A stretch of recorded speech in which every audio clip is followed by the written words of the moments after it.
as well. So we got a great show lined up for you. In the meantime, let me introduce to you Alex Newman. He is my first guest. And by the way, don't forget, go to freedomfriday.carlgallups at Facebook. Okay, facebook.com/freedomfriday.carlgallups. There you can keep up with the show. You can keep up with us live. You can comment live. Everybody we interview, articles we talk about, everything we talk about somehow is represented there. Links to people and interviews and their materials, etc. It's all right there. So it's very interactive. That's freedomfriday.carlgallups on Facebook. And my first guest is Alex Newman. And as I said, he is an award-winning international journalist. He's an educator. He's an author. He's a consultant. He writes for WND and other publications and serves as president of the consulting firm Liberty Sentinel Media. Alex has co-authored 2 books thus far, including a major expose of government schools written with Dr. Samuel Blumenfeld. And with a passion for education, Alex teaches economics and serves on various boards for education-focused organizations. He has a degree in journalism from the University of Florida, a degree in foreign languages from Miami-Dade College. He's lived in 7 countries on 4 continents, including South Africa, and across Latin America. Alex is also a frequent guest on national and international radio and TV programs and at various conferences. Alex, welcome back to Freedom Friday. You were on several months ago. It's good to have you back, particularly concerning this topic. Hey, well, thank you so much for having me. It's great to be back, so appreciate you. Absolutely. Listen, you and I were talking offline, and I have read several of your articles that have been posted over at WND lately. And by the way, folks, go to freedomfriday.carlgallups on Facebook, and you'll see those links to those articles, and you've got to read those. In fact, you might want to get there now as we're beginning to talk. But one of the thing that you've been writing about the most is that there is an absolute genocide going on in South Africa. And it is the genocide of white farmers. I was going to say male, but they're killing male, female, doesn't matter, families. White farming families are being killed at a higher rate than police officers and all kind of people groups. I'll let you explain that. But there are dire circumstances there. And some of those circumstances are connected to some of the same groups and some of the same junk going on in America. I mean, granted, there's not been any, wholesale killing of white farmers yet, but there's some organizations, Black Lives Matter, etc., that are tied to all of this. And you've got the scoop on it. You've got the lowdown. You've lived there. You know some of these folks. In fact, one of the families, the Von Vick family, Charles Von Vick, wrote the foreword to my book, Be Thou Prepared. And his family has been victim to all of this stuff. So that's my introduction. I'm going to hush and let you just fill in the blanks. And if I said anything wrong, feel free to correct me, of course. Wonderful. Well, thank you very much, Pastor Carl. This is a story that has been of great interest to me going back, maybe 6 or 7 years. I lived in South Africa, as you mentioned, more than a decade ago, and I had a great time. I really loved the country and the people, and, all the different people groups, I think, have something to offer. What's happening there now, though, is really, it's just monstrous beyond words, and I think genocide is actually a very appropriate term to use here. Now, you have the organization Genocide Watch, and they put the Afrikaner minority, which is the descendants of the Dutch and the German and the French immigrants that moved down there in the 1600s and kind of became a nation of their own. They have them at stage 6 on the genocide scale. And actually just a few years ago, they had them one stage before the actual extermination process, because you had the president going on television singing genocide songs just openly, in front of his military at the centenary of the ruling political party's anniversary. Dire situation. I mean, can you imagine the president of a country singing about bring me my machine gun because the cabinet and I are going to exterminate a particular minority group? I mean, to any sensible person, they would recoil in horror. That's absolute craziness. And so this president, Jacob Zuma, who, of course, joined the Communist Party very early on, and this was back when there was just brutal terrorism being used against blacks, against whites, against anybody who resisted the Soviet-backed takeover of South Africa. And now he openly incites genocide against whites, against Christians.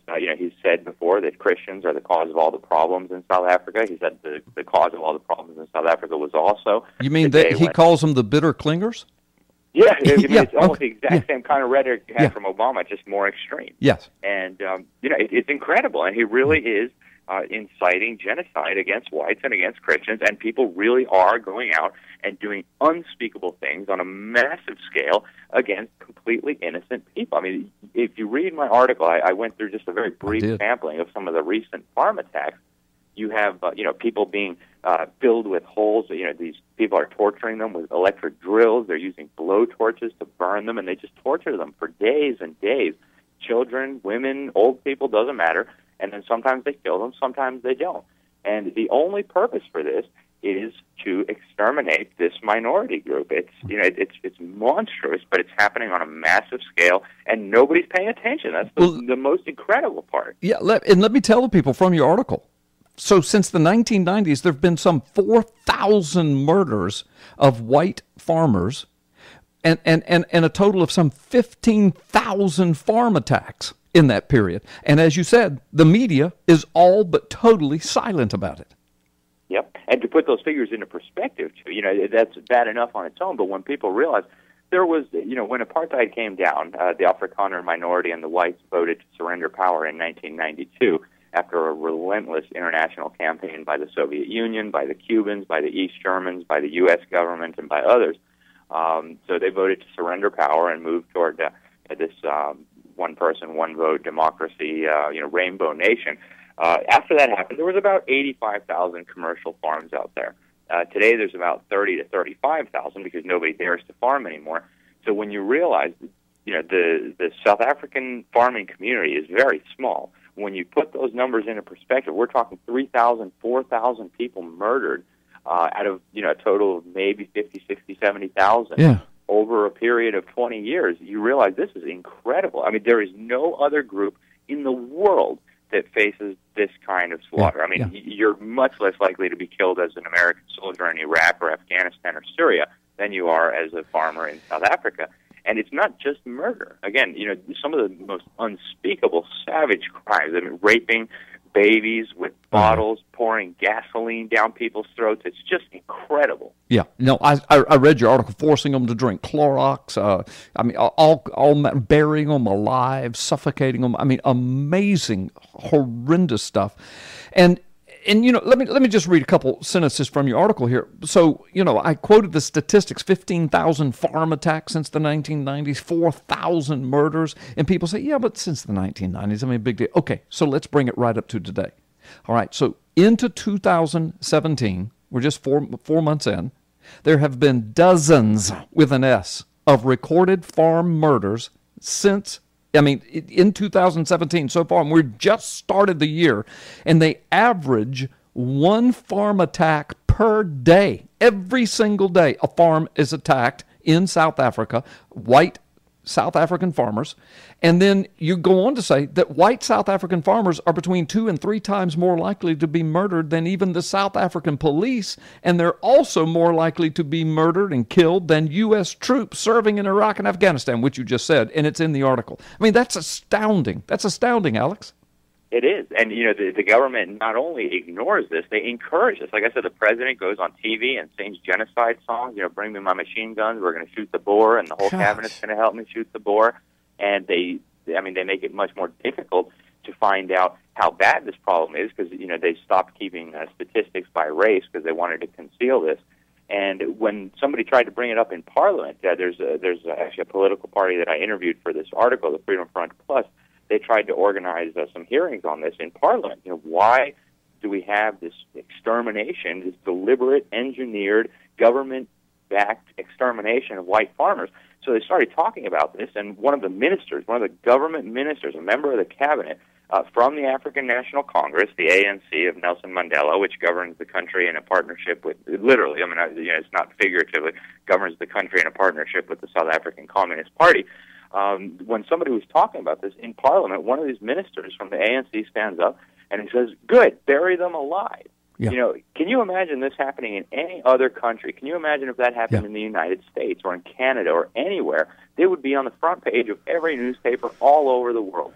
Yet when it happens in South Africa, no one wants to see it. Yeah, you would think. It is happening in the United States in a different way, in a much more sanitized version, but it has been happening the last 8 years. It's still going on by certain radical groups, and we're going to talk about that when we come back, Alex. And I got to say this just very quickly. We've got to take a break, but I got to ask you, I mean, give a sentence or two answer, but what are they thinking by killing the people that's supplying the food they're going to eat? What are they thinking? It's a very good question. And, we already know what this produces. You can look north to Zimbabwe. They're starving to death after they did the exact same thing. So you'd think they'd get a clue, but unfortunately not.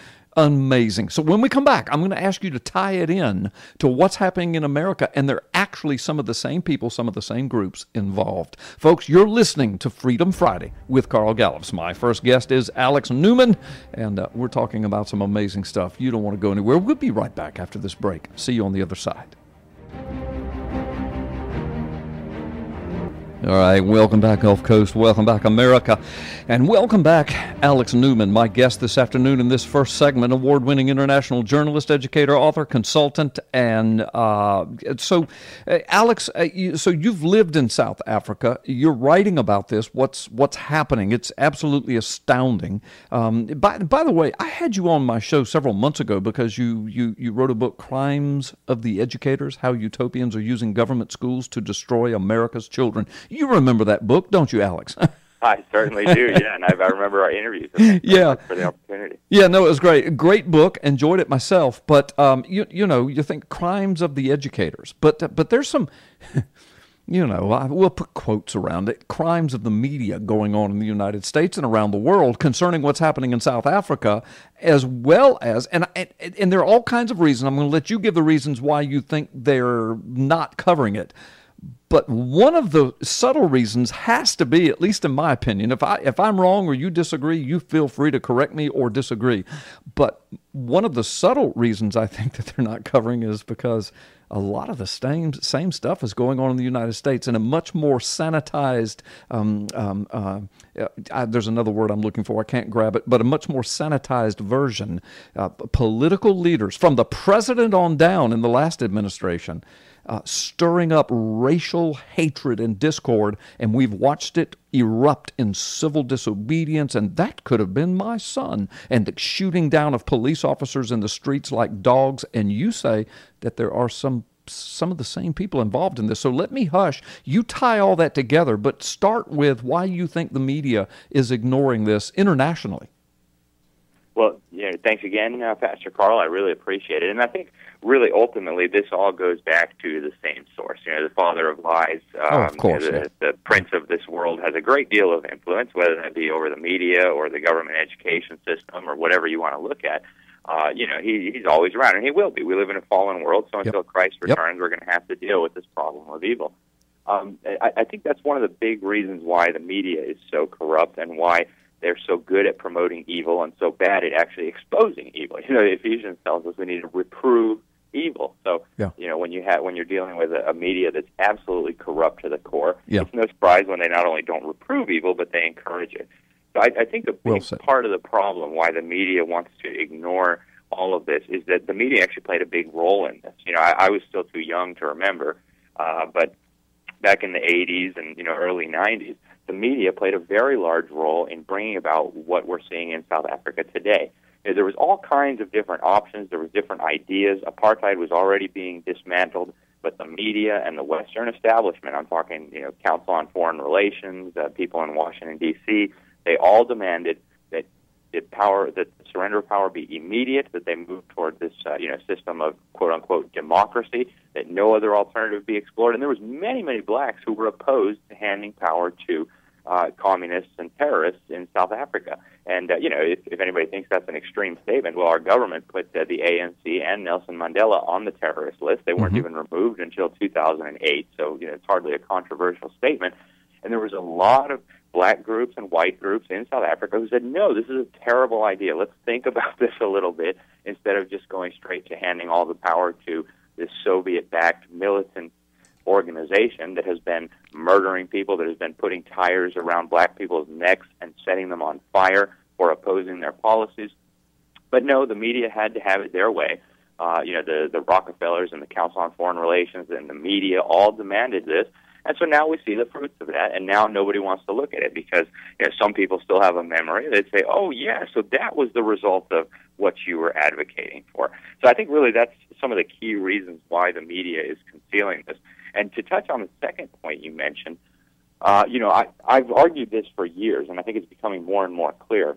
What's happening in South Africa to the Afrikaner minority is, in my view, a microcosm of what's coming, or what at least the globalists and the establishment hope is coming to, what remains of the Christian West. Yes. So in South Africa, you had this Christian minority that, brought Western civilization to what at the time was an almost uninhabited land.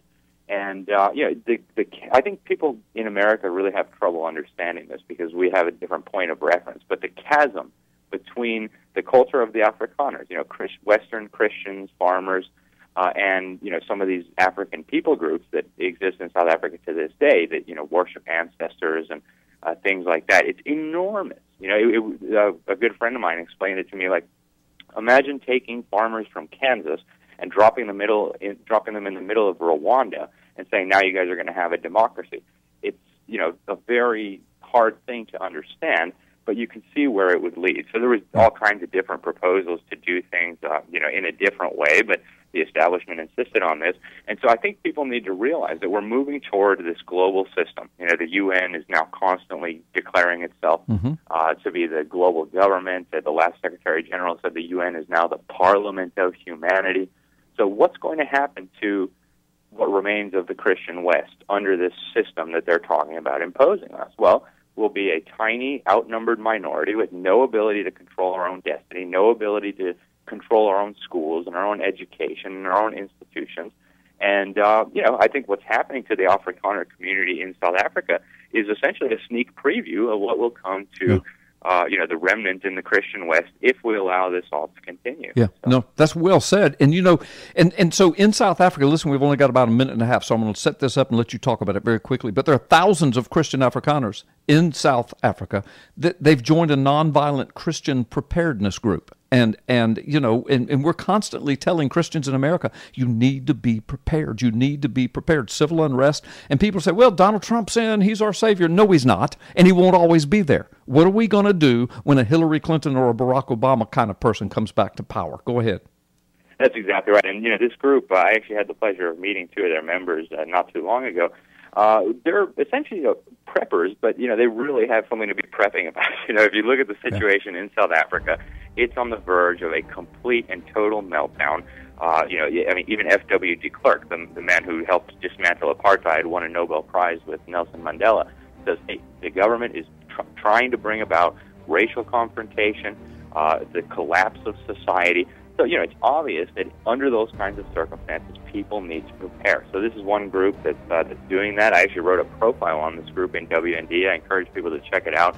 And, I think it's a good lesson for Americans. Yeah, we're not in that situation yet, but who's to say we won't be in a similar situation 20, 30, 50 years from now? So It's good to keep all this in mind. It is, Alex. Well said. We're already in that situation, -LITE. Situation light. We're already there.